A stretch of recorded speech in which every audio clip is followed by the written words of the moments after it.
इस वक्त एक और बड़ी खबर आ रही है। भारत यूएस ट्रेड डील पर बड़ी खबर है। वाणिज्य सचिव राजेश अग्रवाल का बड़ा बयान है। ट्रेड डील पर भारत और यूएस की बातचीत जारी है। इस खबर पर दिल्ली से हमारे साथ जुड़ रहे हैं हमारे सहयोगी अमरीश पांडे।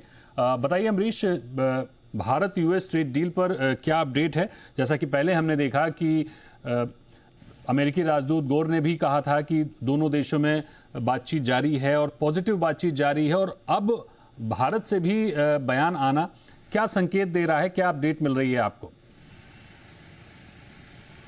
देखिए, जिस तरीके से सर्जियो गौर ने कहा था कि जल्द ही ये बातचीत शुरू होगी, आज ये कंफर्मेशन आई है कॉमर्स मंत्रालय की तरफ से भी कि दोनों देश डील को लेकर लगातार बातचीत में है। अलग अलग स्तर पे बातचीत चल रही है और जो नेगोशिएशंस हैं उसको लेकर थोड़ा और स्पीड अप किया जा सकता है। जो जानकारी है वाणिज्य मंत्रालय की तरफ से मिली है उसमें ये भी साफ कहा गया कि अभी तक की जो बातचीत में कुछ कन्फ्यूजन या जो टच पॉइंट्स थे, टॉक पॉइंट्स थे, उन पर चर्चा हो रही थी, लेकिन अब जो बातचीत होगी वो नेगोशिएशंस के स्तर पर होगी, यानी कि बातचीत अब अगले चरण में बढ़ रही है। इसको लेकर स्पष्ट है दोनों ही देश, और दोनों देश इसको लेकर आगे बढ़ेंगे।